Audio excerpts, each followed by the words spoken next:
Ladies and gentlemen, welcome back to the Jewel Exchange with Spit Gems. Today's guest is a man of many hats, a man of many accomplishments, a legend, a man with a cult following, and just a large catalog of work. MC, producer, label owner, Melbourne, Australia's own Checkmate. What's the deal, brother? Chillin' G. Thanks for having me on. Yo, jumping right into it, man. I know we got something special coming in the next couple days, man. Something we've been working on for a while now.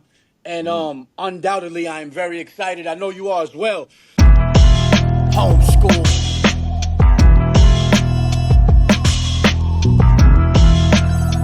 Spit gems. Right, right. But and I do want to get into that and talk a bunch about that. But I would be remiss before we get into that. I would be remiss not to dig into some of your musical history, man. As I understand, you are a legend in your on your side of the world. Yeah, well, I do my thing, and every once in a while when I turn around and see what I've done, I realize, oh, I did that, and it's cool. And I appreciate that people, give me love here, but it's a strong word for me to call myself that, but it's like I'm consistently surprised and inspired by how many people I actually inspired over here, so it's a blessing for me to be able to do what I do. Indeed, brother. But like you said, you mentioned, when somebody tells you that, right? Like, yo, you're a legend. You know what I'm saying? Like the things you've done are legendary. Like I get that too, right? Like people that tell me that, and I'm like, you know what I mean? Like I haven't done Yeah. enough yet. You know what I'm saying? Or there's a lot more I would like to do to earn that. But I also, and when I see, I could feel that way personally. But then when I see dudes, I see the way they talk about you. You know what I'm saying? Like when your name comes up on that side of the world, they, you know what I mean? They mention you like that. They hold you in a really high regard, man. And I think rightfully so, brother. Like the work catalog goes back quite a while, yeah? Yeah, 26 years now. Even, yeah, about 26 years, 26 25 years years. officially since I moved here to Melbourne. So yeah, it's been a long road, and it's definitely cool. Like even the other day I was out somewhere and someone asked to get a photo with me, and I always trip out when anyone wants a photo or anyone listened to anything I ever No did, because doubt. I never expected that. I was just coming out of a small town and I loved rap and moved here to study how to actually engineer it and do it properly, and then yeah, like that's what I mean. You sort of see that there's new generations popping up of hip hop here, and then we've been doing stuff for a long time, and it's like I'm one of the people from my gen that are still operating and putting out stuff. There's a lot of peeps that, they're my age, so they got a Lasted mortgage. the test of time. Yeah, and it's like it's a hard thing when there's not much of an industry, and there's not really much of a payback financially to be able to put in your art, and then when you're spending money making your art, Right. and then you're losing money putting the art out, a lot of people are like, this doesn't add up. They got mortgages, they got kids, they got all these debts they got to take They care of. So can't the they art can't hang takes, in there with it. It's they not a can't do it, it's and not a it's not passion. It's that not that as strong a passion as they may have thought. Yeah, but also like they aren't in a position to be able to do it. Like if I didn't study sound engineering and production and get to a point where I was able to provide a service for other people doing what I love, then I'd probably be working Right. some job, in order to pay off my mortgage and shit like that. So Indeed. Indeed. I'm in a blessed position because of the path that I took was essentially learning sound engineering and production so I could maintain and do my own thing. And then once I was getting better at it, I was able to provide that service to others. And as it is, time is money, and other people are able to get, me to work on their stuff for them. So I'm blessed because I'm in that position. And there's a lot of my Indeed. contemporaries that wish that they could actually still be making music all the time and doing it, but the work that goes into it comparative to the reward that might come out of it is a pittance comparative to them working a normal job. So there's a lot of peeps that are still from my age group that are coming back and going, I want to make music again, because now they're in a financial position to be able to do it. So They're they're in a happy. better a more stable place now, and Yeah, now they can invest more into themselves. Yeah. yeah, The way I and it's see it, I've done both. You know, I've lived solely off my music. You know what I mean? Hmm. And I've been blessed to have really supportive fans. You know what I Yeah, mean? Like I got the following that I have, the people that fucked with me, you know what I'm saying? And following I use loosely, you know what I mean? I'm not big on, you know what I mean?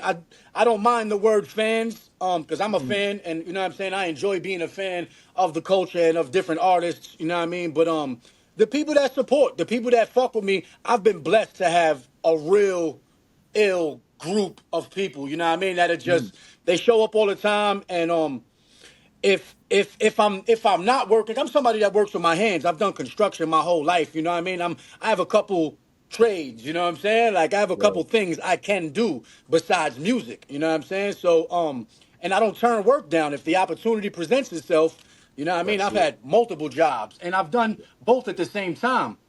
Um I feel, looking at the music in a way where the music is work itself. You know, it's a trade itself. Yeah, There's a lot that goes into it. And the hours and the stress of dealing with other people many times and yeah, the red tape of trying to get through that. I feel like those things jar people yeah, tremendously and make them just go, you know what, man? I'd rather just collect my bread, however they're getting it, you know what I'm yeah, saying, on time and in a secured fashion. So I get why a lot of people, it's not easy to stick in there, man. But like mm, you talking about 25, almost 26 years now, man. That's mm, that's a lifetime of yeah, music. You know what I mean? yeah, Um, I was looking at the catalog. I was looking at some of the music, and I went back to. I think the earliest thing I found was 2003.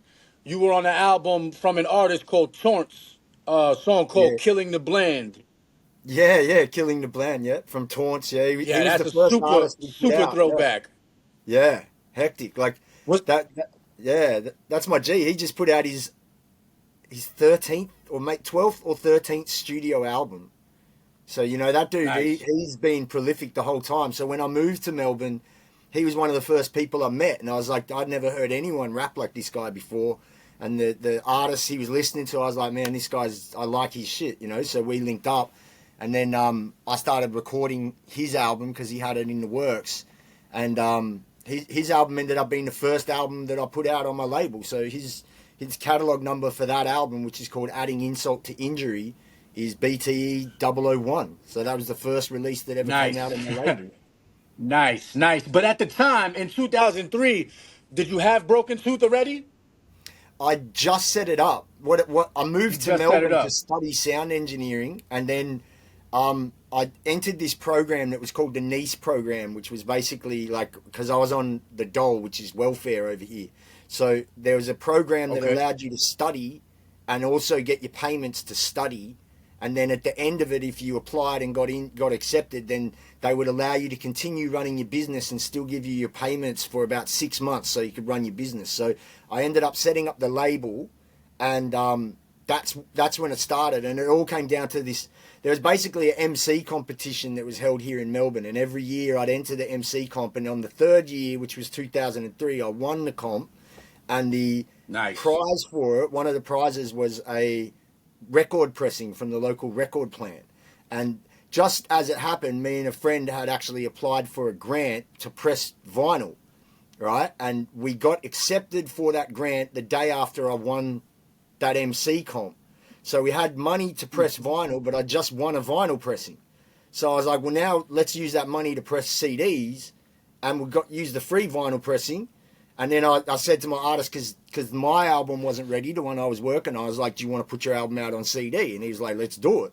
So we pressed up his CD, and that was the first one that came out on the label. And then the second one was Stormwater, which was my crew, Hospice Crew.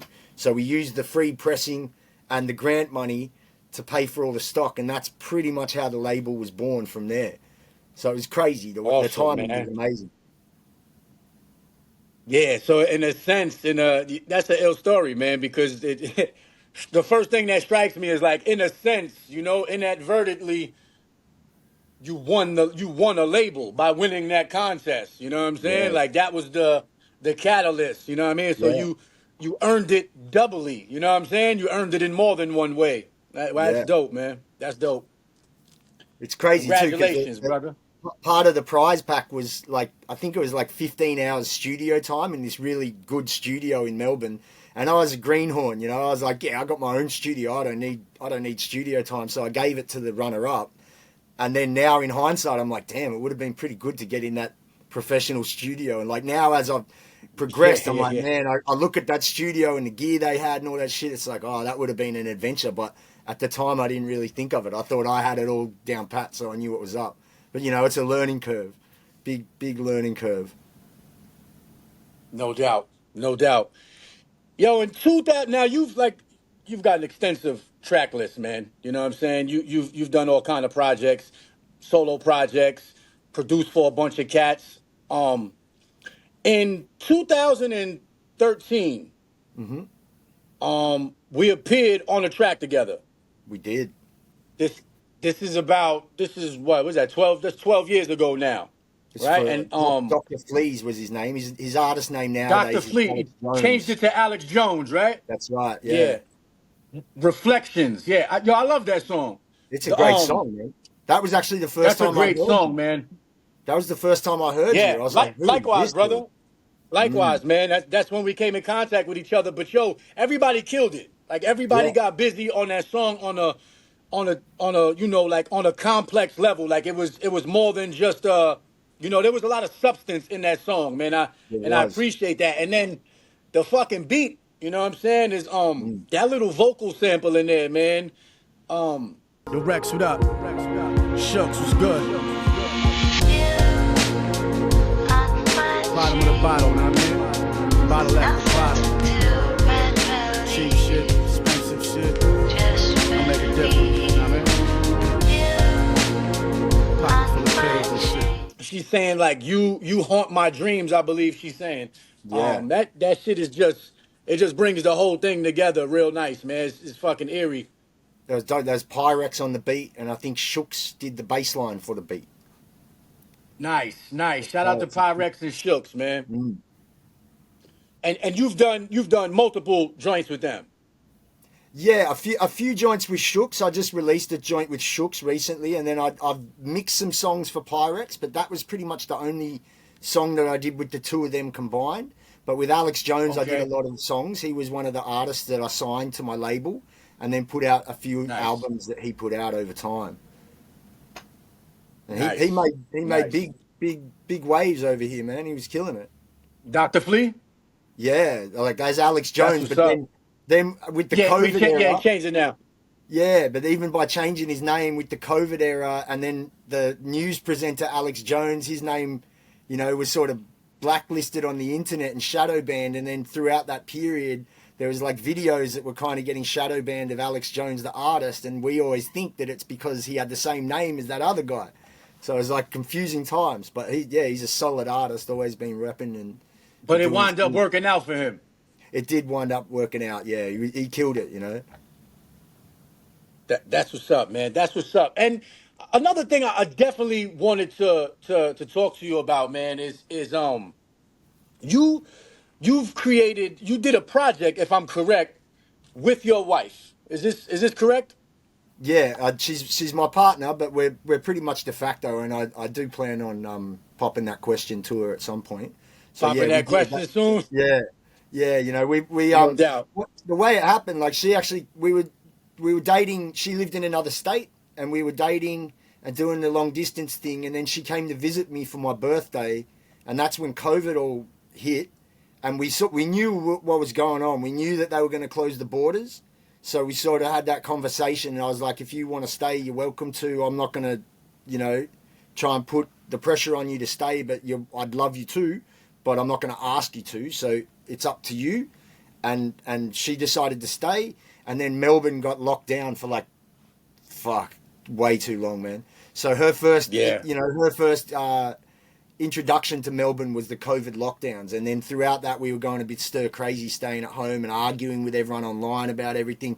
So we just got in the studio and wrote it all down and put it onto an album, And the irony of it, once we put the album out, a lot of the people that we were butting heads with online really liked the album and agreed with what we were saying in the music. But if we typed it out online, it just would have turned into an argument because everyone was at each other's throats. Yeah, I appreciated the work greatly because I remember at the time when all this is unfolding during COVID, and I'm very vocal about this in my music. I speak about this, and even online or in moments like this, I have no problem expressing that a lot of people who I thought, a lot of MCs, a lot of artists, a lot of people who I had once looked up to and admired, Mm-hmm. um, just weren't present for the people in those moments. Not musically, not artistically, not vocally, Yeah.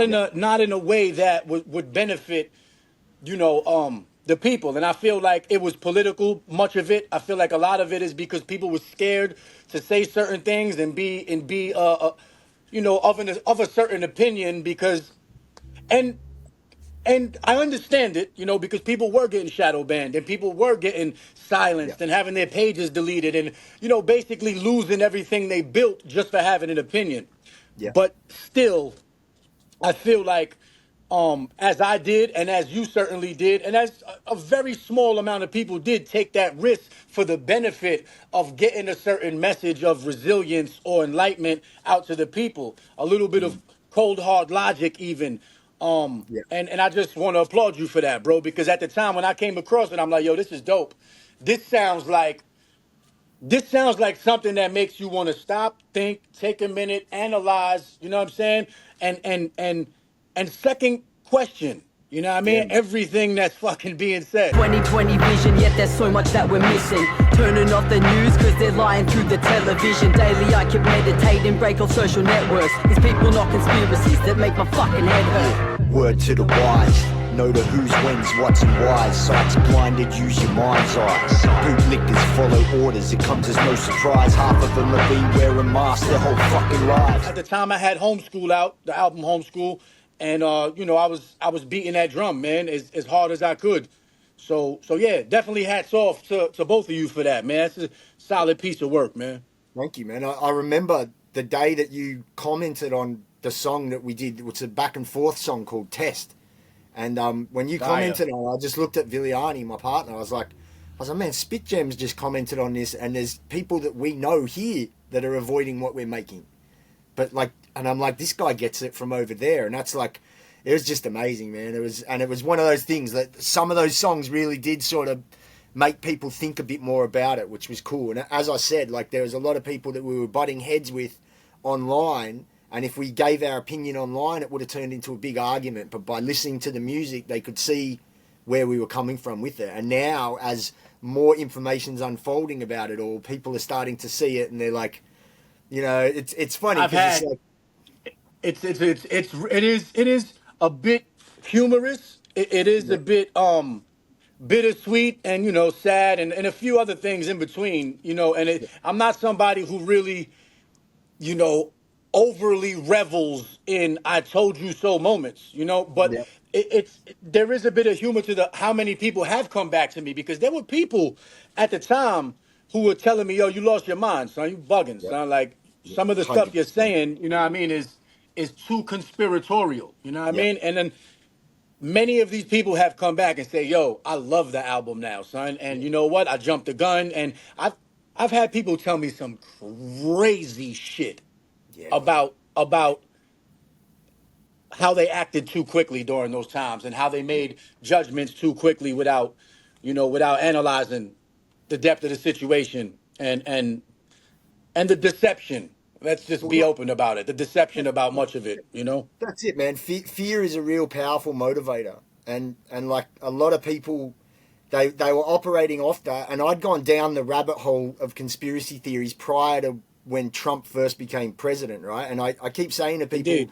if you didn't go down those rabbit holes prior to that, you'll never really understand the depth of all this shit, because it seems to me like there's like a COINTELPRO sort of thing going on where they've made it so any conspiracy theory sounds outrageous. You now got the full flat earth theory, the Tartarian theory, all these theories just popping out of nowhere. Yeah. Everyone go bonkers. When Pizzagate popped off and everyone was like, oh, this can't be true, and then suddenly Jeffrey Epstein got arrested and all this, and then it's like people going on the right and the left all going, I told you so, and I'm just sort of sitting there in the middle going, I told all you guys this. But no one wanted to believe it, and now the crazy thing is the biggest conspiracy theory that everyone's peddling is that the government and billionaires and corporations care about you. So it's real interesting that people suddenly That's my now, favorite one. No, that's my favorite one. The people who just support blindly and just, hey, listen, my favorite response is, why would they do that? Right? yeah, This is like a fucking insane response you get from people who just, and I don't want to use any terms, cognitive dissonance is one, obviously, but it's overused, and a lot of people, my thing is, there's a certain trust there. There's yeah, a certain trust there that's not justified. That you yeah, can't possibly justify how you could have any trust for either side or these people at any rate. You have to be skeptical of everything at this point. I think those are the healthy people. The people that are yeah, just, and don't get me wrong. I understand that constantly having to question everything for some people can be overbearing, right? And I think that this is where your understanding and connection with a higher power than yourself comes into play. This is yeah, where faith comes into play, and having a belief that, by striving to do the right thing and by discerning as deeply as you can, that you will be closer to that energy. You yeah, understand? And for sure. that's something that's what I believe. That's the way I see it. For instance, prayer. You know what I'm saying? I feel like prayer is essentially your energy taking one step toward the energy, the all. You know what I'm Hmm. saying? And it's a way to approach. You know, and I feel like without that, it can be overbearing to deal with the reality of how Yeah. sinister much of our history is. Well, that's it. I mean, people get on a plane trusting that the pilot is going to fly the plane properly, and we trust him. But you never know what the pilot's going through and how much shit he's going through and Right. what he's thinking.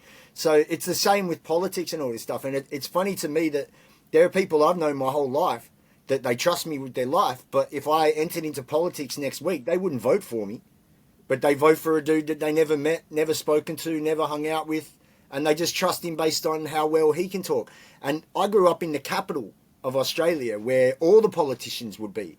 So I was growing up around kids who were politicians' kids, and I saw some shit, dude. Like, I ain't trusting a lot of this shit because I grew up around a lot of these youngins, and I was like, mate, like, Right. I've been trusting them, a lot of the diplomats and stuff like that. So it's funny to me that people blindly will trust something, and it's because they think that that's the way things are, and then when you actually look at it, you go, this ain't really the way. And like our country specifically, it was colonized by the British in 1788, and in order for them to colonize it, they passed a law called Terra Nullius, which stated that the land was uninhabited, right? So legally, I say, the Brits classed the indigenous people of Australia as fauna, right? And up until Sub creatures. 1967, Essentially as sub creatures. Yeah. up until 1967, it was legal to hunt indigenous people in this country. So the same Sickening. government, yeah, it's disgusting, right? And the same government who have upheld that and denied that there were genocides that occurred to the indigenous people in this country all that time ago, they're the same people trying to tell you that you can trust them. And on top of telling you that you can trust them, they go, you can trust us so much that we're going to use this new vaccine that's been given and we're going to give it to the indigenous people first, right? And I'm just sitting there looking at people going, how are you going to trust these guys after all this time when they've acted untrustworthy? And then that's when the political divide They've came in. barely begun to recognize your humanity. Like they've barely 100. begun to recognize your naturally divine presence. Yeah, Just yesterday. The yeah. 70s, 60s and 70s is fucking yesterday. Yeah. You know what There I are still mean? In people the that in the exist in that the live scope off of the things. land that don't have passports, don't have birth certificates. They aren't even within the system here. So the way that the government here has sort of worked, they do all this stuff where it's like they'll introduce these campaigns to try and, basically bring the indigenous to be in the same category as us as citizens. But then and it divides the country so much because they're sovereign beings. They're sovereign. The land was stolen from them because Right. they have what's called a allodial title, which means true ownership legally of the land. And the biggest interests in our country are mining interests. So we have all these mining billionaire magnates that are trying to, push these agendas that will make it so that the indigenous people end up being recognized under the Constitution as equal to the citizenry. And that sounds lovely to most people because, of course, I want my indigenous brothers to be and sisters to be my Yeah, but it's equals, right? actually it's actually a stripping of rights. That's exactly it. And when you try and explain it to people, they get angry because they think that you're being racist. And it's literally this thing. It's like I, as a citizen of this country, I become what's known as a subject of His Majesty now, right? And His Majesty, that's a whole different thing. Originally it was Queen Elizabeth. Now it's Prince Charles or King Charles, Jimmy Savile's best mate. I don't think so. I'm not a subject to this dude, right? So by making people a subject of him, that means they are now subservient to the colony. But the people who are sovereign, they shouldn't be made subject to a colony because they've been fighting against it because they use trickery in the eyes of the law to make it so they could legally do the shit that they did. So that every once in a while the government will do this stuff to try and campaign and actually in the end, they're trying to steal rights away from the indigenous, and then all of us will argue over it, and we shouldn't be voting on it to begin with because we didn't do it. It's the government that did it. They should be writing a treaty and having a treaty with the indigenous. But the word treaty, the government doesn't even go near it because they know if they have a treaty, they'll lose a allodial title, So it's real interesting because people get super It's a nasty passionate cycle about it. though, because they use the people as pawns. You know what I'm saying? And they get them 100%. emotionally invested in these things, and then they mislead them into believing that they might be in danger if they don't vote one way or the other. You know what I'm saying? And it's just a big shit show. The same thing is happening here in the States on many different levels. Yep. You talk about coaxing people or Yep. swaying people into taking that fucking shot. Yep. And this is some of the most disgusting shit. And I try not to put so much emphasis on individuals, right? Because it's not individuals so much, and I learned this. This is a deep lesson for me. It's not so much individuals that need to be destroyed. It's ideologies and narratives that need to be destroyed, and Yep. the tools and utilities that are used to fucking wash the brains of people into thinking that half this shit is just okay. Yep. Those are the things that need to be attacked. That is not as easily done as it is said. But like for example, during that time, one of the tactics that they used to get people to take the shot, right, in New York was they set up concerts, hip Yep. hop concerts, right? With our favorite, most beloved MCs. And I'm talking about guys that at one point were the absolute epitome, end all, be all. Yep. You know, Greatly inspired by these fucking guys. You know what I'm saying? Like, held them in the highest light. And then to see them being a part of this, you know what I mean? Like, and when I think about it, like, for example, on stage at one of these concerts, they had a mascot, like you'll see at a ball game, a basketball game, a football game or something, a mascot, but it was a Yep. giant syringe, right? Oh, So the mascot was a syringe, and the syringe oh, is on stage oh my dancing to the God. music and shit, right? Crazy. And the whole thing was the concerts were free. So they made Yep. the concerts free, but you had to be poked in order to gain entry. You had to have proof that you were Yep. recently poked to gain entry, right? Did they have like a station giving people vaccinations in order to get into the concert? I am sure that they did. I know that there was some events like that. They had events like that where you Yeah, could right. they had the parking lot set up where you Yep. could get vaccinated and gain entry to places. I don't know if Yep. these concerts in New York were called, I believe they were called homecoming concerts. And Okay. just you had these dudes up there, government officials up there, and senators dancing on stage and giving them play names and shit. And I just looked at it all like, yo, I could never be a part of that. I understand that you took a bag of money for this. And also you got, there's favors involved for later on, there's political aspirations and connections.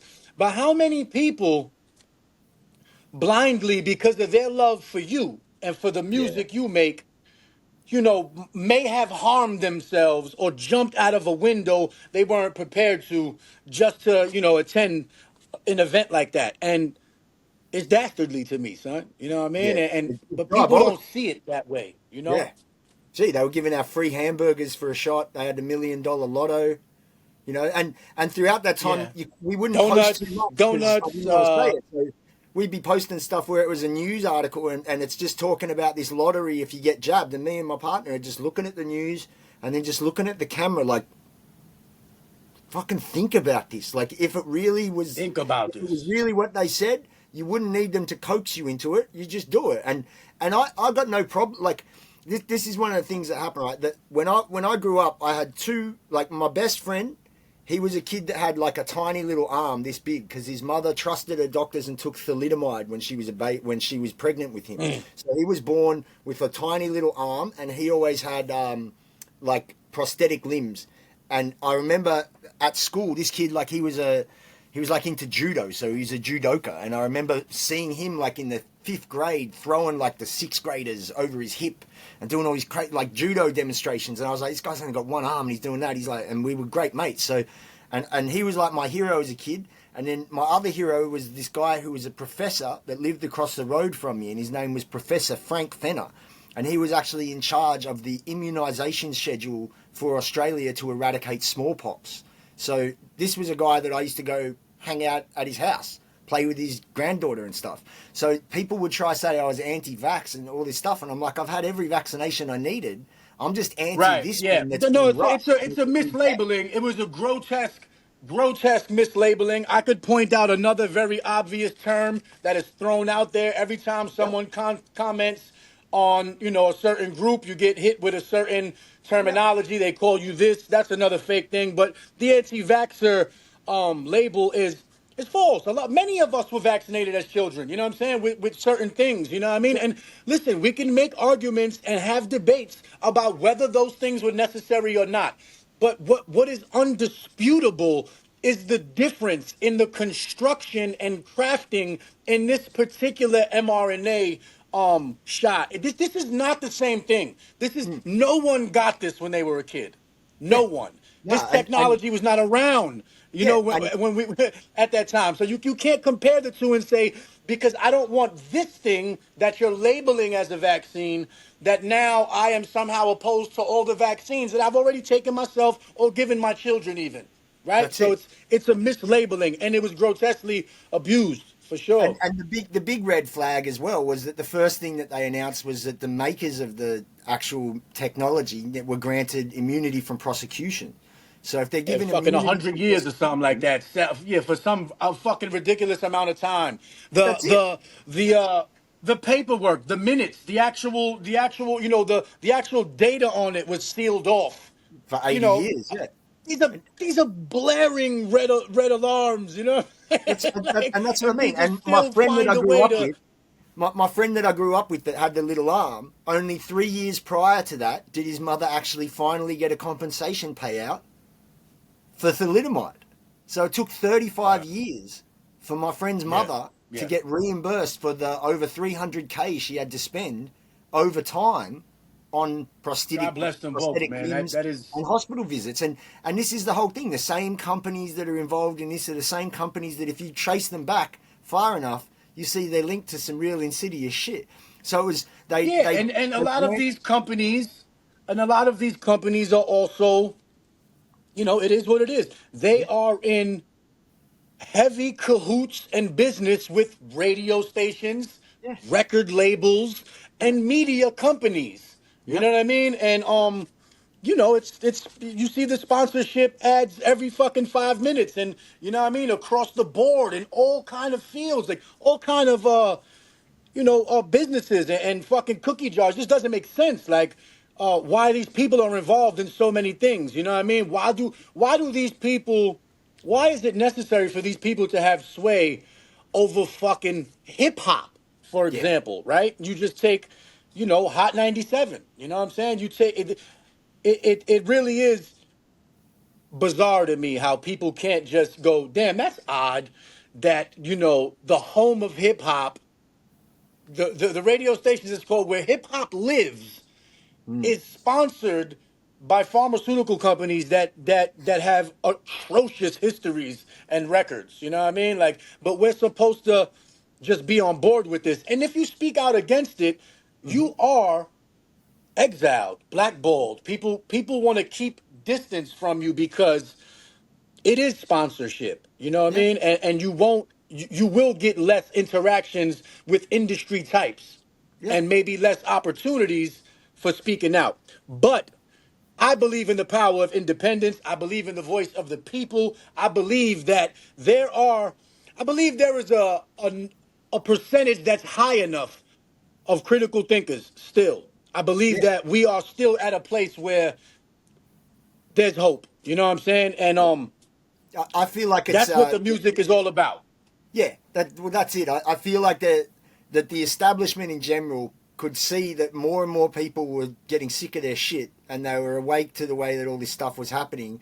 So they're now like a cornered animal, really, because they're rushing things that over, like, throughout my life, all this shit was real slow. It's like, have you heard of Fabian socialism? You know what Fabian socialism Yeah, is? The yeah, Fabian Society. yeah. And the Fabian Society, their logo originally was a wolf in sheep's clothing. That was literally their logo, right? And the way that Fabian, he was a general in the military, I believe, in the Roman military, and his methodology was small steps to victory. So you don't really see him coming. So it's like, if I push you and then Yep. you step back Yep. and then I step forward, you don't realize that I'm coming closer to you until you hit a wall, and then now I'm right in your face. And that's kind of Yeah, how this all lockstep. works. And this is exactly. And that it's all sort of happened slowly over time. And now it feels like everything's being sped up. And because of that, it's woken more people up, because they're sitting there going, hey, wait a minute. This is like, my dad's 80 and he's like sitting there saying to me, like, he still doesn't get it. When I talk to him about this shit, he doesn't get it. But he'll be like, he doesn't believe it at all. But he'll admit that the world is so different to what he remembered it being. It's like he woke up overnight and everything's changed. My mum, on the other hand, Right. now she understands where I've been coming from. She got the jab, and within 3 weeks, her and 3 other people she worked with all got the exact same cancer. And my mum's almost 80, and the 2 people she Man, worked son. with were half her age. I'm sorry and to they hear that, died. brother. It's crazy. She's in remission now, I so have she's I doing a lot have better. I But it have woke her also up. 2 people in my family that were immediately injured. Immediately. And to the point where they needed extreme Yep. heart surgeries. You know what Yep. I'm saying? Or Like two myocarditis or people something in like my that. family. And Yep. My yeah, brother no, came and it home. hurts, man. And it Oh, hurts because I screamed at the top of my lungs to these that's it. people. You Yeah, know what I'm man. saying? Like I begged and I pleaded. Like take a little time, you know what I mean? Like try to just slow down a little bit, you know? But the fear and That's the it, man. angling was so heavy, and they were already so accustomed to, placing themselves in front of that television Yep. nightly. You know what I'm saying? That becomes such a hold and such a habitual ritual that you begin, once you sink into that, it is your reality. Yeah, It's the only 100%. thing you Yeah. believe and trust. It's like Yeah. anything that anybody on an independent level or anybody with a fringe or an opposing theory or outlook has to say to you now becomes immediate conspiracy. It Yeah. has to be in step with the broadcast, with the companies that are broadcasting, and it's just, it really is bizarre, man. The hobbyist is the new lobbyist, right? And the ism is the new religion. And that's what's going on. Indeed. People, they refuse to allow questions to that. Like, when I was a kid, I went to a school that was teaching us religion, and I was constantly in trouble because I'd be asking silly questions that the priest didn't like, but it was a simple question. Why are we eating the body? Why are we drinking the blood? Doesn't sound normal to me. Cannibalism. How'd she get pregnant? I just did sex ed. How'd she get pregnant by not having sex? We just, all these questions, and then you just end up in detention. So it was like, I just Yeah. found it really, for me, it was easy to question it because I've always questioned shit. But when other people accept it, and then they don't think about how crazy some of it sounds, especially when it's coming from someone who they would deem as a non-believer. So they immediately point the finger and go, no, you're not part of our crew. You don't understand this shit. And so I just tried to sort of sit back and let it all play out, you know. But yeah, I could talk on this shit for days, G, for days. No doubt. Likewise, man. Likewise. And even if we did, you know, we can revisit this many times, and we'll. It would take a long time just to get past scratching the surface. You know what I mean? Because there's a lot. There's just fucking so much there that I think most people don't want to hear because of how heavy it is. But like I was segueing into talking about the album, but perfect though, because I mean, this entire album, almost just about every track, I would say, speaks on this material in one form or another. You know, I've been listening to it, you know, over and over and over, and it feels to me, you know, like I dropped homeschool, right? And I feel like homeschool is probably, to me personally, is maybe my best album. You know, my most effective, the most just thank you, brother. But you know, like the most poignant, direct, and substantial kind of material. And at the time that it came out, during all of this that we were just discussing, this madness, this is when it's released and when I'm working on it. I feel like that's my best album. This album right here, Diamond Cut, feels like the grimier, more aggressive version of Homeschool. You know, like almost, it feels like you know, it's just it's in that vein. It's in that vein, man. But it feels sharper to me. You know what I mean? That's dope, man. That's why I was trying to sample things that you said off homeschool for cuts and stuff like that in this, because like that homeschool was me and my partners, like that was our go-to album. That was playing in our car every day throughout all COVID. Even though we were told we're not meant to go anywhere, we'd be driving everywhere just to see where's the cops at. No fucking cops. They were saying there was going to be cops closing off every road. There was fucking nothing. It was just the news telling everyone all this shit to keep us scared so we wouldn't leave our house, so they could set up these new cameras that are everywhere. You know, I mean, all this weird shit. And that album we just played that all the time, man. And it was like that was what was so great about that, and then linking up with you to do it, because it just naturally progressed into that. Because you really inspired us throughout a really rough time for a lot of people, and Melbourne copped it really badly, bro. So, like, your music helped us get through that in a way where we were, like, looking at each other going, see, people get it.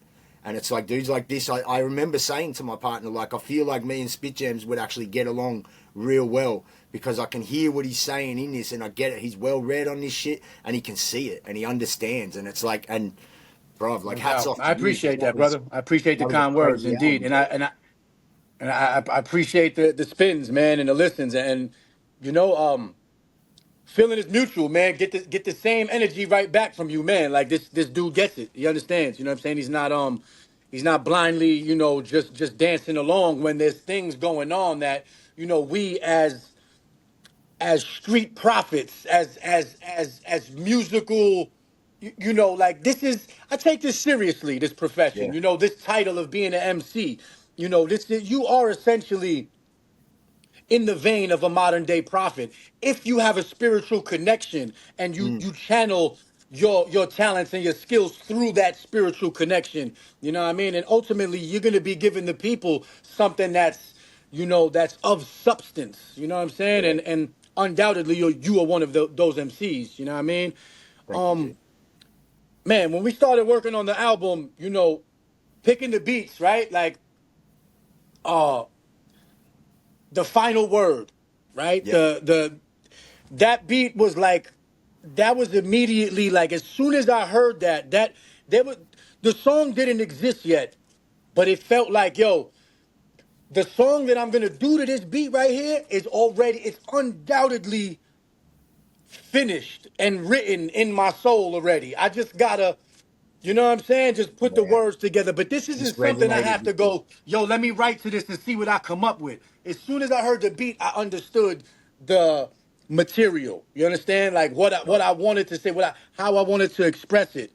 And I'm telling you, man, I feel like I was born to make that song. It's undoubtedly one of my favorite songs of all time, man. That's the illest compliment ever. Because when I wrote the beat, and I was like, I remember playing the piano And my partner was in the studio while I was jamming. I looked at her, I was like, that's the one. Like, and she's like, he killed that, you know. And I was like, I feel like this will be a beat he will definitely pick. And because when you send Soon someone as a that beat, shit you comes don't know on. what they're gonna pick. You know what I mean? And I was like, I know he's gonna pick this joint.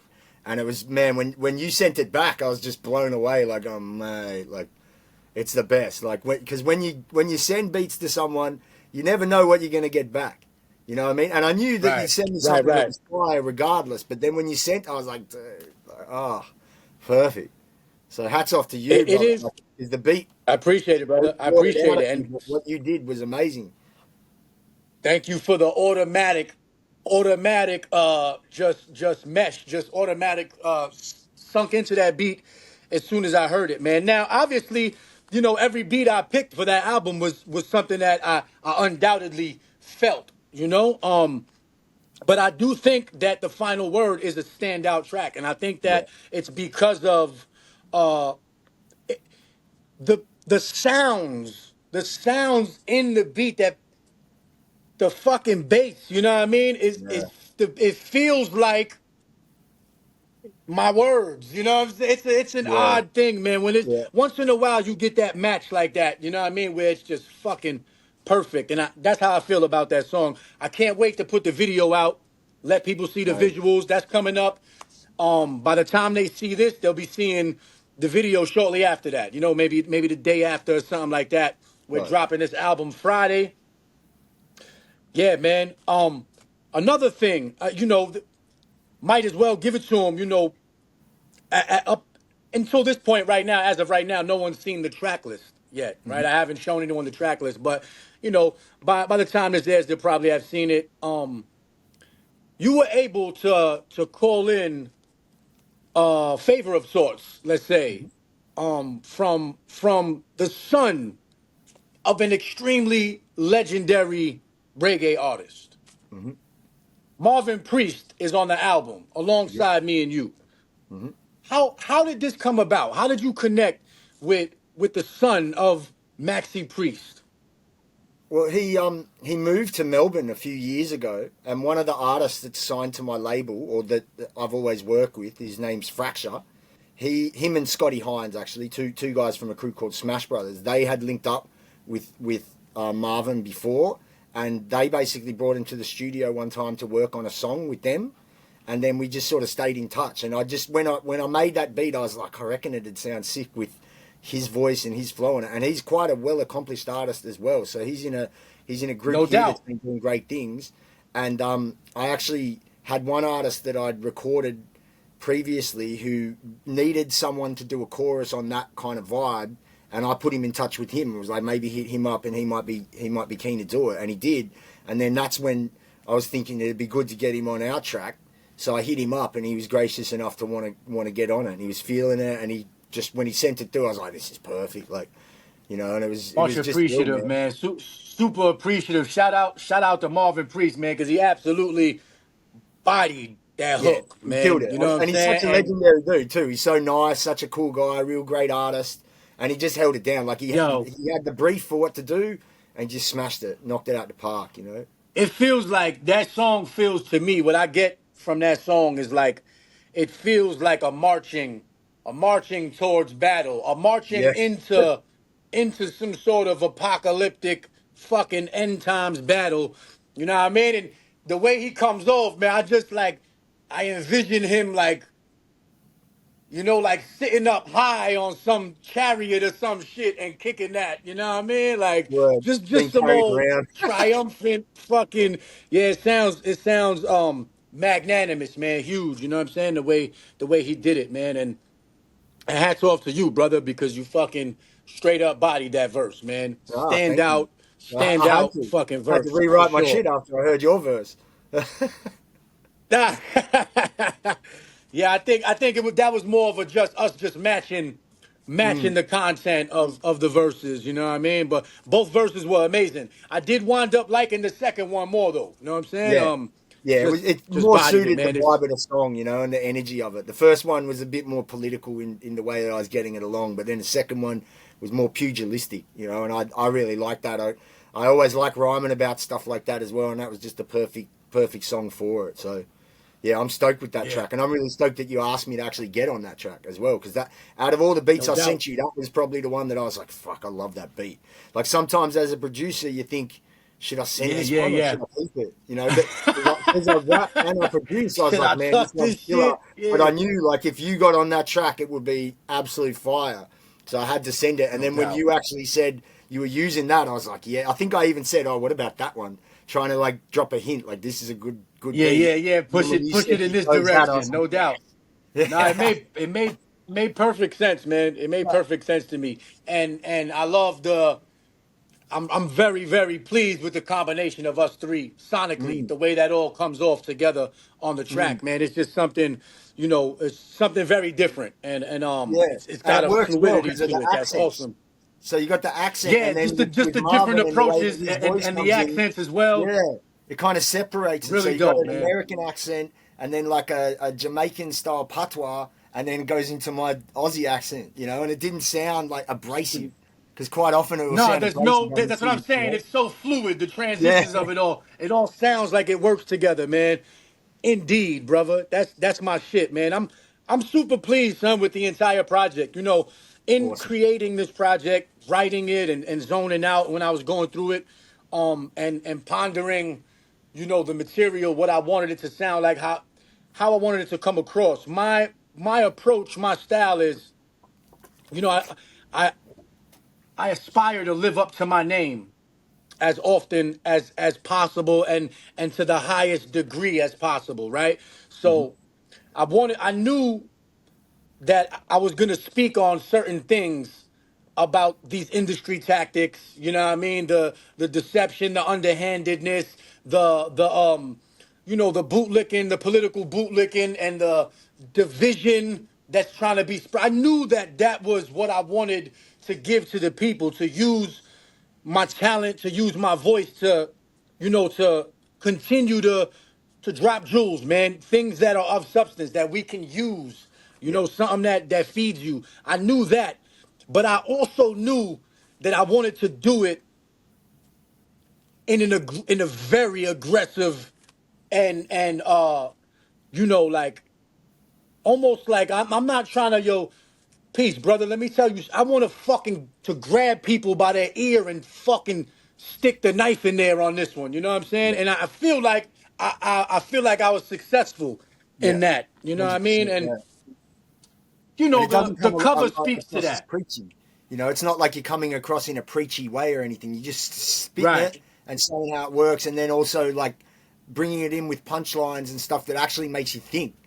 Because no one track is 100% on that topic. You know what I mean? But you'll be saying stuff Indeed, in each track. That's the it. balance is really shown on this one, man. I feel like, and I think, it was something I wanted to do for my listeners because I understand that what many people do like and enjoy from me, what they come to expect from me is that aggressive, that raw energy that Yeah. gets them up in the morning, makes them want to face the fucking day, finish that workout, get through a problem, whatever it Mm. is, But at the same time do it in a way where they can take something away from it. You know what I mean? That's It's it. it's Yeah. useful in more than one way. And I It's like feel how like Prodigy said you got to mix the antidote in with the poison. And that's it. Like the poison is the aggressive. Like people, they want to hear shit like "I'll punch you in your face." They want to hear that shit. yeah, They don't want to hear, "Man, the government's doing this to you." You know what I'm saying? So you got to mix the right. antidote in But with the poison, and you got the blend what I perfect. try to give them, is, it's like this is why you should want to punch certain government officials or certain shady industry types in the Yep. face. Like, not because you're a tyrant, you know what I mean? It's not about that. It's about, a lot of these things are justified. A lot of the things that people might call preachy or Mm. coming off like, yo, why is he trying to kick knowledge so much? A lot of this is beyond that. This is Mm. vital Yeah. information. You know what I'm saying? This is undoubtedly what is missing for the people is Yep. more of this. Yep. Less relaxed and a little bit more in tune with things. So, you know, I simply am not a guy to make you're not gonna get a party record from me. You're not gonna Yeah. get a fucking dance record from me. You know what I'm saying? It's not Yeah. on the top of my list to to try to give you a fantastical version of some criminal gangster life, some pimp Yeah. shit or none of that. You know, I'm focused on really connecting with the people who go through real things and who are, you know, affected by these travesties that unfold right before us. And I think the album reflects that, man. You know, the people deserve it, not just from Yeah. me, but from hip hop on a whole, Yeah. from That's it. from everybody. It's the lyrics that like it's like trying to get an addict off drugs, right? They're not going to do it just because you tell them that it's bad for them, you know. But you might say some things to them that eventually, when they decide it's time, there are certain things you've said that might echo and reverberate in their mind that they're like, "That's fucking real talk. I got to do this and I got to do that." And that's how I see this record as being like and with music and the importance of it, because there are people that are questioning shit, but they don't really know what to question. They don't know how. And then when you hear certain things, you'd be like, yeah, that's fucking right. That's how I feel. I didn't really know how to say I felt until it was put eloquently by someone else, you know? So it's the things that you say that reverberate in your minds, you know? I said something, I feel possibly one of the most important things that I said on the project, right, comes on the song The Final Word. You know, the line goes, I represent the people. The people means all of them. All of The them. truth is in the center. There's no side to the war we're The in. war we're in. You know what I'm saying? And I feel like if there's Beautiful. anything that I want people to take away from this album, it's really encapsulated in those lines right there. Yeah. Is that we, at by all means and at all costs, we need to stop falling for the divisive traps, for the Yeah. fake, for the setup, for the, you know, whether it's fucking trying to separate Latins and African Americans in hip hop, and or Yeah. whether it's trying to separate Republican or fucking Democrat, or you know, what is your take on pro-life, all these different Yeah. subjects? They weaponize them. You know, when 100%. most of us are, almost all of us are just far too complex to ever be fit into any one box. The Yeah. box is the doing of the powers that be. And that's the message I want to get to people. There is no, I'm not a Republican, I'm not a Democrat. You know what I Yeah. mean? What I'm trying to shout from the rooftops is that they're foiling us with Yeah. this shit. 100. You know what I'm Yeah. saying? People being hoodwinked. And we need unity, you know what I mean? Yeah. Especially in hip hop. This is such a unifying force. This has the potential to be such a educational and unifying utility, something to really bridge gaps. And there are powers that be that know that, and that Yeah.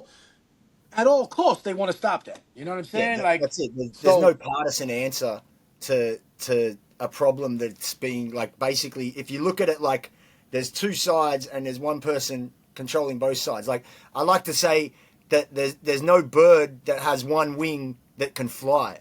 It needs two wings that oppose each other so it can keep flying above you and shitting all over you. And that's the eagle. And the eagle is the eagle that represented the Roman civilization, which continues on to the American bald eagle, which was the German eagle. It's the same fucking thing. And at the end of the day, we had a politician here that once said in Parliament, he said, and he was a ratbag, you know, and he said, it's not really a choice if you're only given two choices. And that's probably the only thing I ever heard him say that I believed.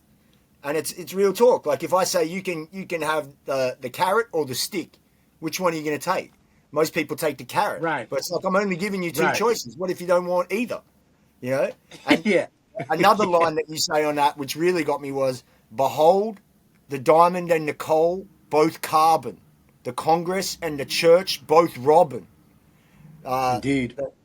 What is it? Morality's dissolving. The homeless and the working both starving. Both starving. Morality's dissolving. You look the other way due to your casual involvement. Indeed, right. man. Like, Indeed. you know. Indeed.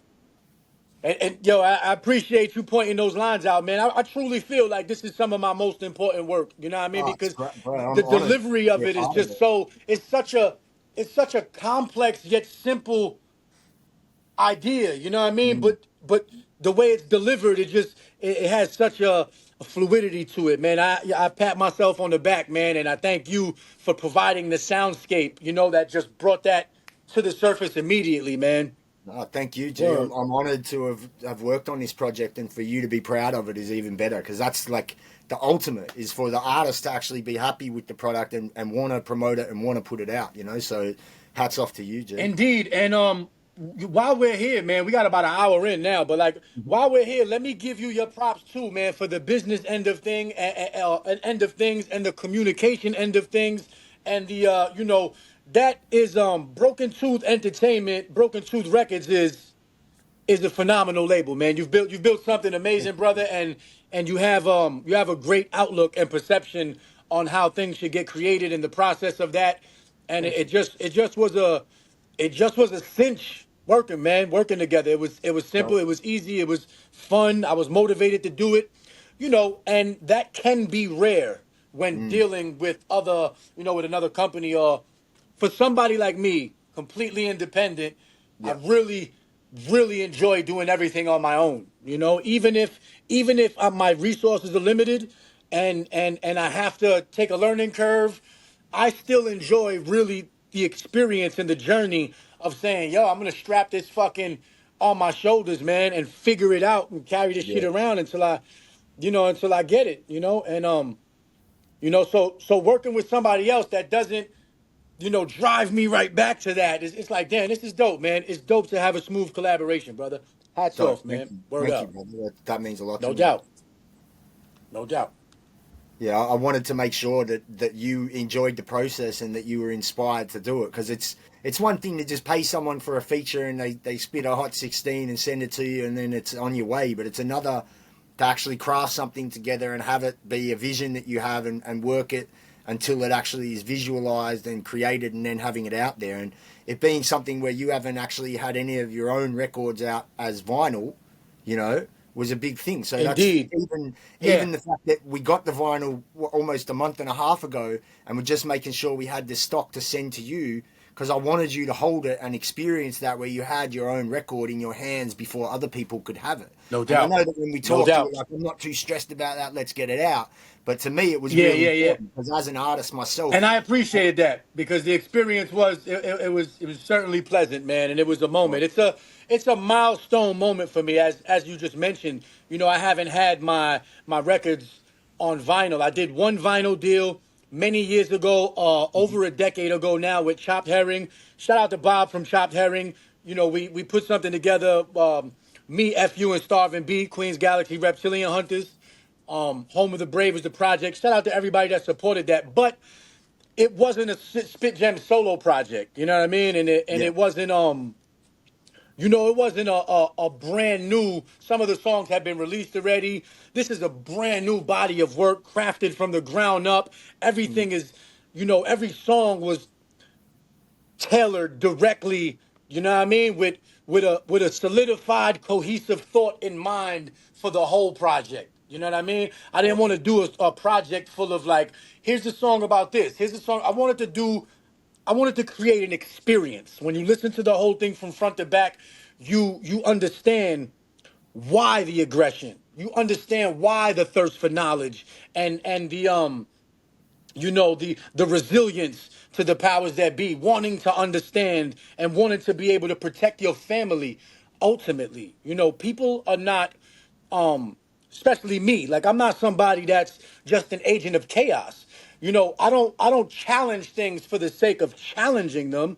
You know, I challenge them when they innately and inherently feel deceptive or feel like there's something going on, you know. And I think I've channeled a lot of that through my music. And it's amazing to work with somebody who's on the same wavelength and is channeling that not only through their bars, but while they're composing the actual beats. You know what I'm saying? Because I feel like that comes across, man, heavy on this project. Word up. yeah, Super no, proud and crafting the excited, beat man. was fun, For because sure. I had to craft them, and like I was saying, I'd make little sound scores to re-sample in the beat, and like the sound scores that have names like The Knife, and you know, like Ninja in the Dark. You know what I mean? Like different things. So in my mind, I'm like, I'm making something that sounds like the sound score to a movie, and it's like a scene where this is happening. So, Right. so that was basically the concept behind it. I was like, I've got to make sure all these beats have that dark dankness, but something that actually lets you come with some shit and actually say something that you really feel, So I was really G'd, man. I'm just stoked that you got involved and that you were happy with the beats and what you came forward with the actual album once we did it was incredible, man. So big up. I appreciate it, brother. I appreciate it, man. We're a couple days out, you know what I mean? And I look forward to just pushing this thing for the next couple months, man, and getting the people, getting the people something that they've been asking me for a long time, man, which is Word. a 12-inch fucking vinyl, you know what I mean? Dope. So Dope. I'm glad to definitely have been a hype, part man. of facilitating it. Absolutely, brother. Yo, we're about an hour and some change here, man. Before we get out of here, the floor is yours. If there's anything you want to put out to the people, man, anything you want to let them know, anything at all, brother. I did want to ask you two questions before we wrap up. Being that I got you here, you know what I mean, and these are flagship questions. I actually the idea to do this entire thing with Jewel Exchange and to make this this is a labor of love for me. I do this because I enjoy building with other artists and trying to get inside their mind and share some jewelry. You know what I mean? So it was really born from these two questions, and the first one is. What is your perception of God and religion? And then the second would be what is your favorite piece of literature? So I'll let you answer those in any order you'd like. I think for God, like I believe there's a higher power. I believe in something. I just don't know which story to believe or which tent to stand in. So in my own experience, a lot of the people who were representatives of God taught me that they weren't.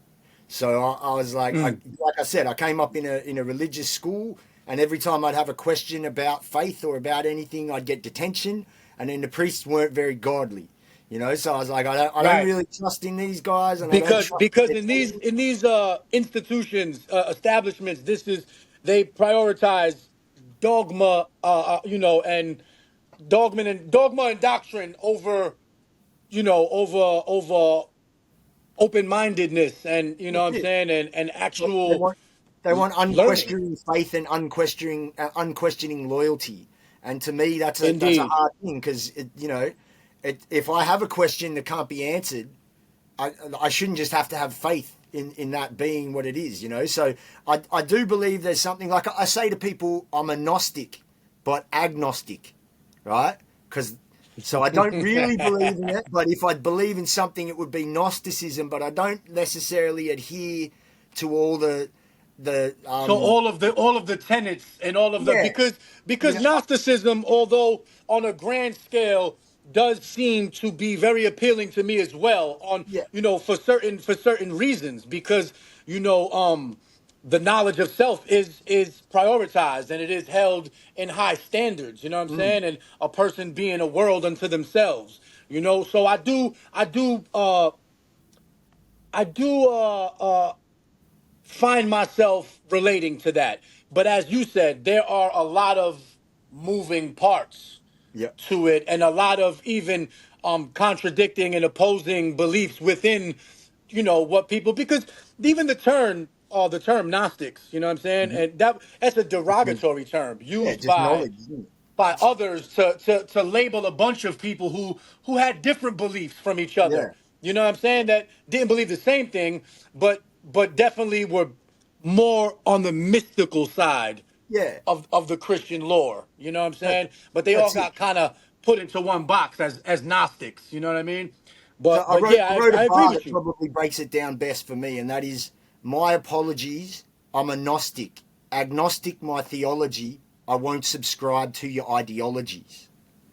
And that's pretty much it. Like I don't believe 100% in what someone's telling me unless I can see the merit in it.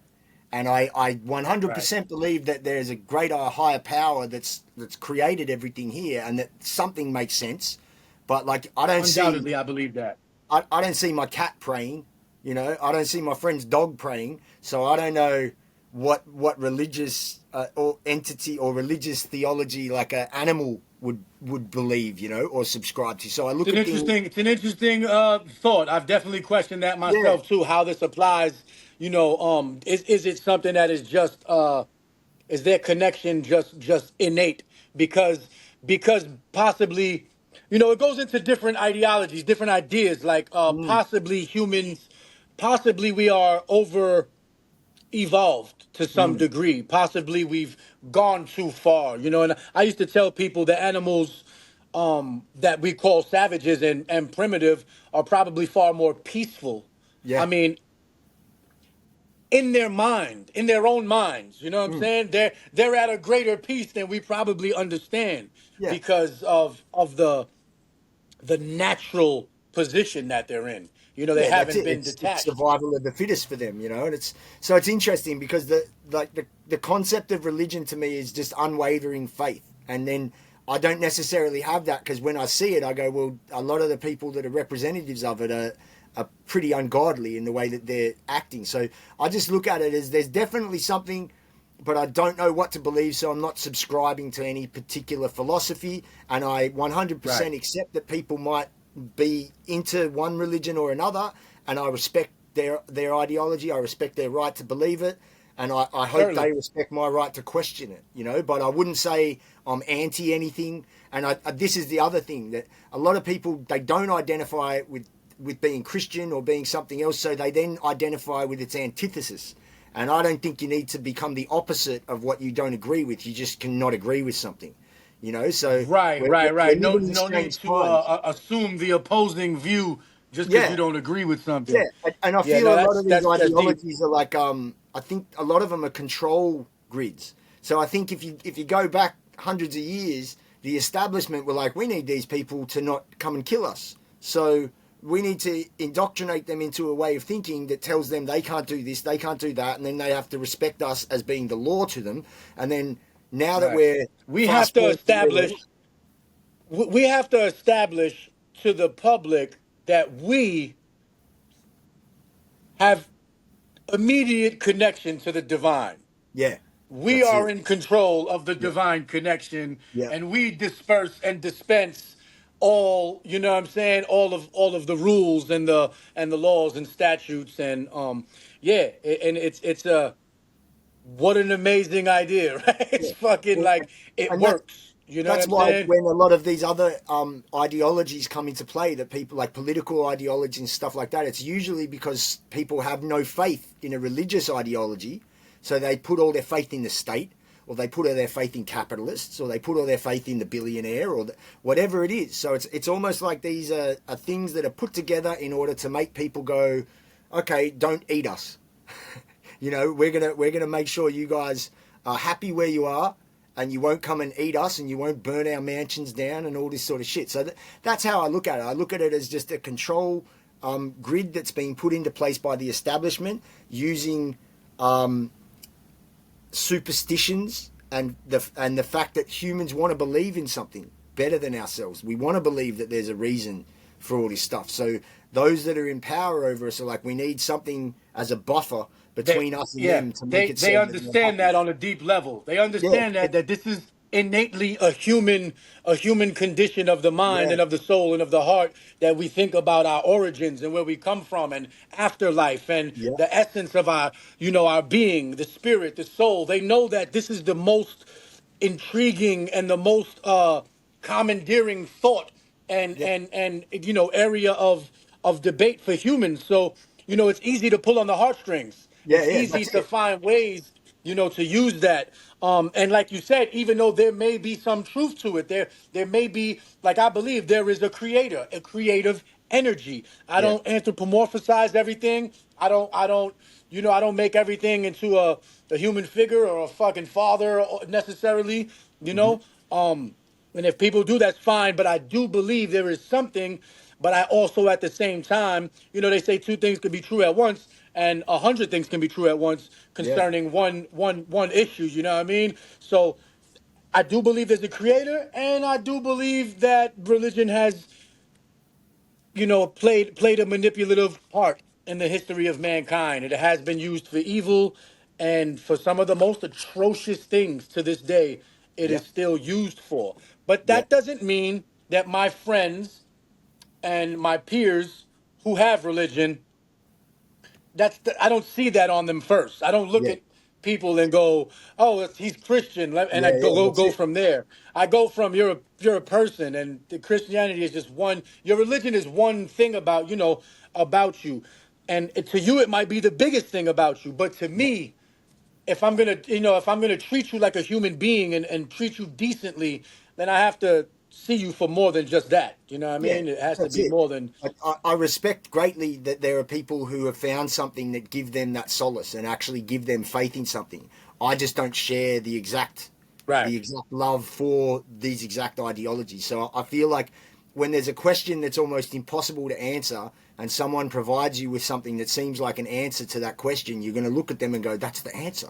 And a lot of people go, that's what I've been missing in my life. And me personally, because of the school I grew up in, probably turned me away from that. If I never Of went to the course, school I went undoubtedly, to and then grew up to now and I undoubtedly. was like, man, I need to start praying or something, probably go to a church. And that's the other thing, right? Like you go down those conspiracy theory rabbit holes and the deeper you get, the more you see that the church and all these people have done all this insidious shit. And then it's like the question is, well, Yes, if I wanted to yes, find religion, where the hell would I go? Do I go to a church? Do I go to the guy on the corner? Where do I yeah. go? Who's going to give me the truth? Who's going to give me a bum steer? And you don't really know.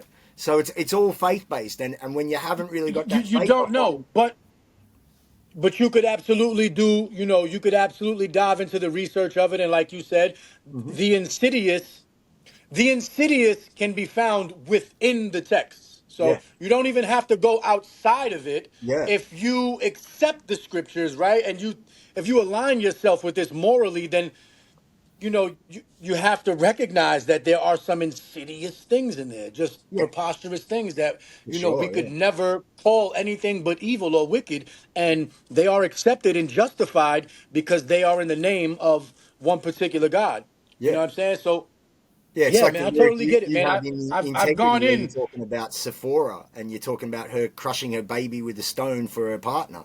And it's like, that's a crazy Right, thing for someone to write. And like you say in the song, like you don't know any mother who would do that for the love of a man. Like, right, and if a just man told you to yeah, do that to a right, kid, you'd right, be like, I'm going to kill you, So yeah. I think you're spot on with it right there because it comes down to like, you can believe I and take the appreciate that, point brother. from it. That's Oh, it's that's also one of my favorite songs I've ever done. I think oh, that's one of the heaviest songs I've done so is The deep. Way. Yeah. It's Yeah, so man. deep. Man. Appreciate that. For And sure. then, I know that that's jarring for a lot of people to hear, you know what I mean? Because people have such a strong connection to these ideologies and this lore and the scriptures. And I totally get it, man. Like a lot of people, these things are intertwined. The thought of religion, right? And the reverence and the respect for the religion is intertwined with their reverence and their love for their mother or mm, their grandmother. You know what I mean? So when you like when you say something that's opposing to their religious belief, it's something that cuts almost. It's taken personally. Like, yo, yeah, you're yeah, calling everybody who I love like if they fell for this. You know what I'm yeah, saying? Or like, so I understand why it's so sensitive. You know what I yeah. mean? I totally get it, man. I And do. it's the finance issues as well. Like say with Roman Catholicism, like sex before marriage is outlawed in Roman Catholicism. So they're that like one of the biggest investors in Ansel condoms for decades has been the Vatican. So they tell you don't have sex, but if you do, make sure you're protected and use the condoms that we invest in. So it Yeah. doesn't. It's like they benefit from it. So I always, whenever anything comes up, I think of the term qui bono, like who benefits, And it seems like a lot of the Yeah. people telling Yeah. us that you can't do this, they benefit from it. So yeah, it's no shade on anyone who believes in anything. I respect and love the fact that they do. I just personally, from my own experience, I don't know what to believe, but I believe that there's something greater than what we are. A lot of the people who told me to believe this and that, I'm looking at them going, no, I don't think you're really the right person to Yeah. tell me how to act. Yo, So you know that's, what? And I appreciate the answer, brother. Thank you for that. But just to sum up on that, I think that we could at least say, for levity's sake, man, I think we could say that there is some semblance of common ground there, right? Like yeah, you believe that there's something greater than yourself, and if you're a Christian or a Muslim, you also believe that. You mm, believe it more. more and more detail with a more definitive wrapping around it, you know what I'm saying? But ultimately we can say that there is some common ground here. Yeah, You know what I mean? And yeah. I think that's beautiful. That's an amazing thing, man. Thank you for that answer though, brother. The second part to that question was, what is some literature what would you say is the most profound piece of literature that you've written of read I should say or come across?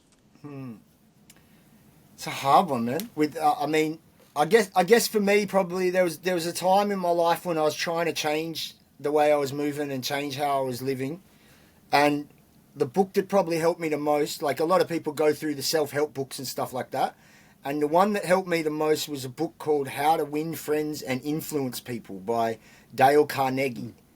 And I think that book probably had a profound impact on me. I didn't like the term influence, but I knew what they meant. You're right. They're saying to Right. get people to understand your way of thinking, and not so much to make them think the way you think.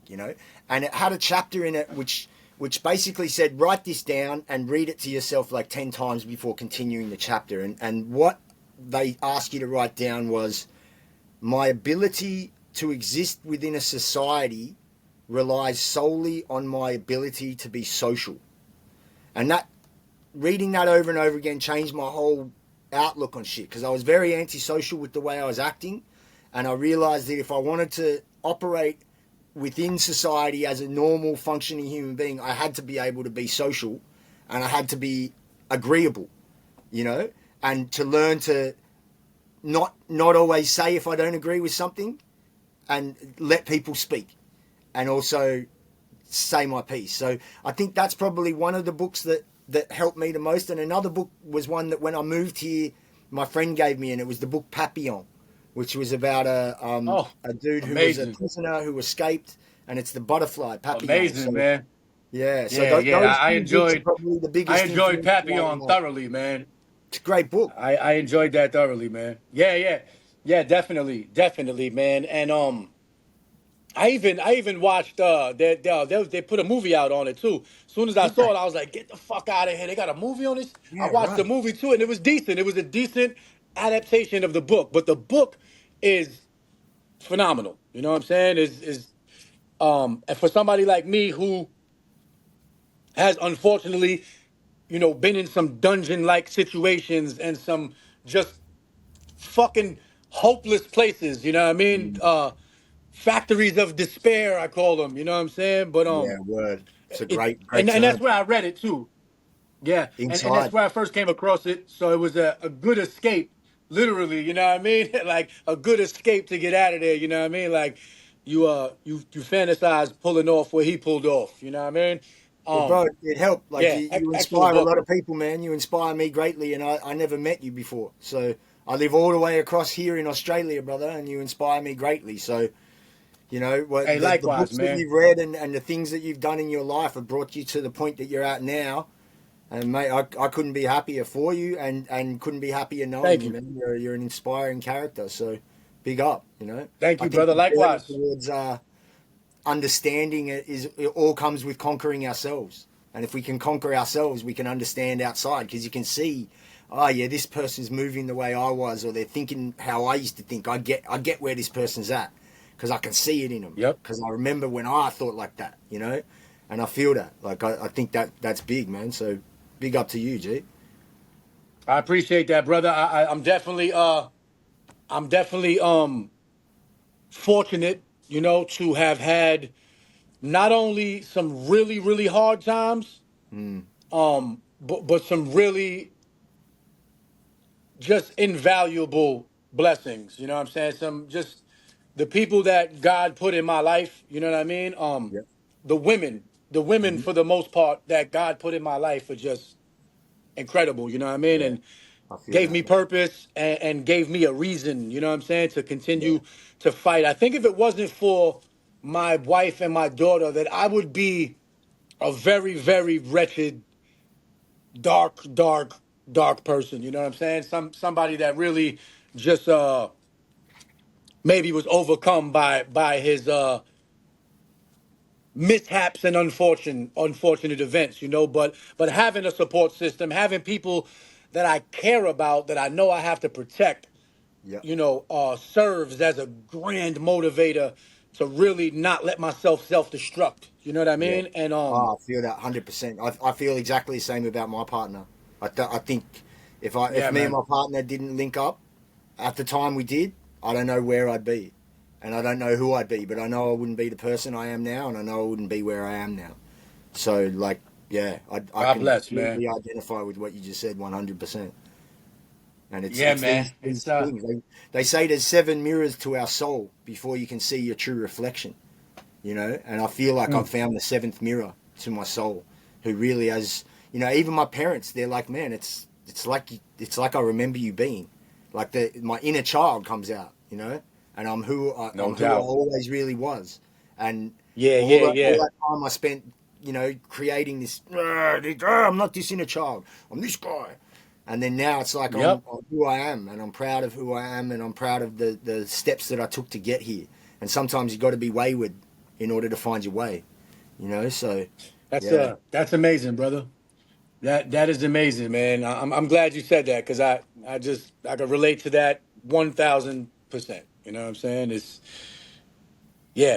been a journey, man, but I definitely find myself getting closer to that inner child. You know what I'm yeah, saying? And being able to be to be more relaxed, man, yeah, and more and that's why it all goes into this music. That's the beauty of it. You know what I'm yeah, saying? It's we can channel a lot of that and also control it, like, so that it yeah. doesn't come out in a different way, manifest itself in a certain way. I can channel it. I can tell you, you know, here are some things we're justified for being upset about, as opposed to just fucking being upset and angry at each other for the sake, Mm, for the sake of these corporate narratives, man, and these yeah, divisive tactics, and all of the shit that fucking pushes down on us daily. You know what I mean? It usually turns us against one another. And yeah, and like you said, like spending all that time being a lot of it was done to you also. You know what I mean? It's like yeah, you're a victim of, well, everyone is. Everybody mm, plays the fool in this life. You know what I yeah. mean? Like, you're gonna be affected by some negative shit, man. And you really do gotta fucking fight just to recognize it and fucking crawl out of it. So That's it. anybody on that path has my respect, man, for Yeah, sure. and that's it. And recognizing the part that I played in all the missteps that I took, and then when you take accountability and you go, okay, that's where I fucked up. That's why I like to stay home. I wrote a song recently, and the start of it is, Home is a great place, man. it's great. Like this lyric I wrote was, I just want to feel some harmony, so I stay away from anywhere I ever feel that any of the drama be. Right? And that's like, if I know there's going to be drama somewhere, where Yeah. the fuck would I go? I got everything I need at Never home. going there. Yeah, I'm trying to get my money's worth out of my rent. I'm staying here and enjoying my life. And that's the thing about music that I love so much, that you can create like 3 minutes of complete chaos. You can be angry as fuck and write a song about being angry. The whole song could just be about beating someone's head in because you're angry. And then you come out of that happy as Larry. You'd be like, oh man, I feel Yeah. so good. And it's like, if I went out and did that, it would create all sorts of trouble for my life. But if I make a song about it and I get that out of my system, even if I don't release it, no one ever hears it, I feel Yeah. 1,000 pounds And lighter. even And if if you I do do release release it, it, it helps others. you unpack the emotion, and you That's it. encapsulate it Yeah. into this thing that can be used now by the listener Yeah. to, for as energy. And and I think for the most part it's understood by the listener, what I'm saying, that what the intention is of this energy. And it's a shared experience we all go through: Yeah. frustration, rage, and For sure. just the I've seen process of, people. like, the alchemy of, I took this emotion, I put it on the track, I created something that now people tell me this got through some of the fucking hardest Yeah. times in their life, Yeah. listening to this insanely Yeah. hardcore song about my fucking feelings. Yeah. They're like, that got me through the worst shit ever, bro. It's Yeah. like, that's alchemy, son. You know what I Yeah. mean? This is Complete metamorphosis. Yeah. essentially the exact process. Yeah. 100%. And It's I amazing. like as an engineer, I've like learned over time that part of my job is therapist. You know, I'm part therapist because I'm hearing people in the booth there getting it all out and then conversing with them about how they feel and then patting them on the back at the end and going, look what you just did. Like, that sounds fucking great. And I've watched some people No doubt. change their whole life for the better by making music. And then I've watched some other people ruin their life by chasing fame. For like making music for the sake of trying to be somebody that's well known or become famous. It's like if you're making it just because you want fame, then you're going to end up dealing with all the bullshit that comes with that. But if you just make it because you want the art and you're putting it out because you're compelled to do it, you have to do it. If you don't, you're going to die inside for not doing it, right? So when you actually It's put much it out, different. and it's a big It's thing. much Like, so different. when you encounter an artist versus someone who wants to be an entertainer, it's a big difference. And over the years, I've learned like there are some people that want to be entertainers, and there are some that just love the art and want to make the art because it's a part of them. And Absolutely. one of my biggest things is whenever I've had a bad time, and sometimes my bad time will be because I spend all my time making music. So I'll be there going, oh, fuck, I got no money or this and that. And my answer to it was to make more music, which sounds crazy, but it's like, that's my therapy. I like making a beat. I like writing a rap, Indeed. you know? Indeed. I mean, it's when you think about how blessed we are as anyone, you know, to be able to have a talent or to be able to be drawn to this sonic fucking symphony, this music in your head, and just the process of dealing with it, listening to it, Yeah. creating different sounds, trying, experimenting with different instruments. Or if you enjoy that, the reward is in the process. You Yeah. know, the reward is 100%. it's self-rewarding. You know what I mean? Mm-hmm. It's the most amazing thing Yeah. to be able to go, yo, damn, this is you can't buy this necessarily. You know what I mean? You can't Yeah. buy this feeling. This, Yeah. and that's the beauty of art. If that's not what art does for you or what your craft does for you, then that's sad. You know what I mean? I am sad for those people because I am wealthy in the sense that I understand that this is a gift. I told somebody close to me one time, yo, I'm just a beacon.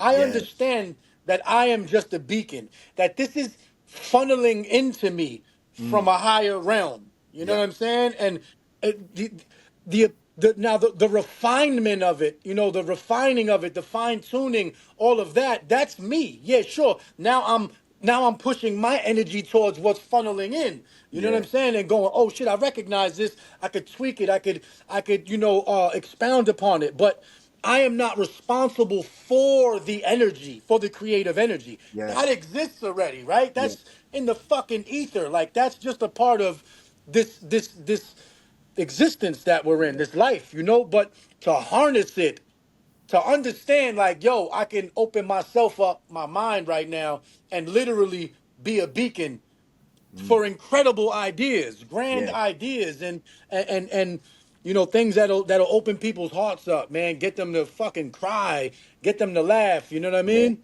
That's it, because certain It's just things amazing, resonate. Like bro. you might make 20 beats, and on the 20th, suddenly you just have lyrics come to you, and it's not because of the 19 beats you made beforehand. It's that 20th one. Your heart resonates with it, and you feel it, and you go, mate, Right. I got to write something to this straight away, and you get a line immediately, and before you know it, you're not even making a beat anymore. You've written a whole song. You know what I mean? And it's like that's the beauty of it. And I feel for people who don't have an outlet like that, because a lot of people don't, Right. and they don't know what it is that they can do. Like, and there's a saying people have, right, that you don't get old because you gave up. No, you don't give up skateboarding because you got old. You got old because you give up skateboarding. Gave up skateboarding. Yeah, Right? So it's like if yeah. there's something that you love that Yeah, keeps you yeah. youthful and keeps you in tune, and you keep doing it, Yep. then that part of you stays alive. Whereas if you go, oh man, I can't make music right now. I want to, but I can't. And then there's a part inside you that's just festering, going, why aren't you doing this? Why? Until eventually one day you just go, I need to do it. I need to make it again. And to me, it's a lifelong journey that I've always loved. So as soon as I started making music and getting into it, it was like, man, I can't stop doing it. I'm addicted to it. Like, I fucking love Indeed, it. indeed. And I've certainly tried before and told myself, convinced myself that I was done, Yeah. but I am time and time again I've learned that this is eternal. You know, this is truly who I am. This is maybe the most true thing about me. You know what I'm saying? Is that this may be the most authentic thing about me, is that I truly love music. You know what I mean? And I love expressing myself artistically. Like, you know, it may be the one thing that actually speaks truest to this experience for me. So I don't think I'll ever be able to truly stop. You know, it's just probably a I for one, forever I'm thing. glad My to hear clock will that, man. probably run out before my you know, my eagerness to express myself does. You know, Yeah, I'll always I'll have probably, something to say. I'll probably die here in the studio of old age, mate. I'll be sitting in here, have a heart attack, mixing, like going, oh man, I got that kick drum too fat. I think it sent a wave through my heart and killed me. You know, I'll die in here for sure. Shit, man. God forbid, man. Many, 100,000 more years to you, man. If we could Thank pull you, it man. off, man. Straight up.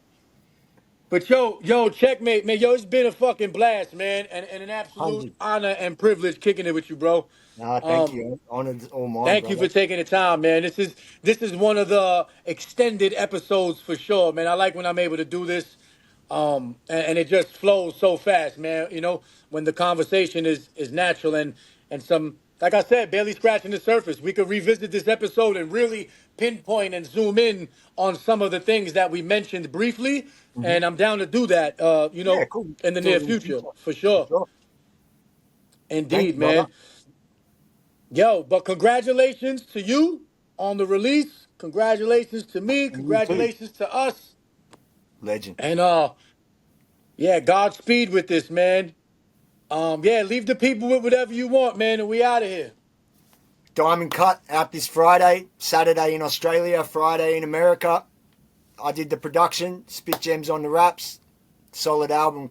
Check it out on vinyl and CD, and then the digital release will follow probably 2 weeks, 3 weeks after that. So we're giving it to the Yeah. people who hit the physicals up, because that's where it's at. So let's do it. Diamond That's where Cut, it's at. baby.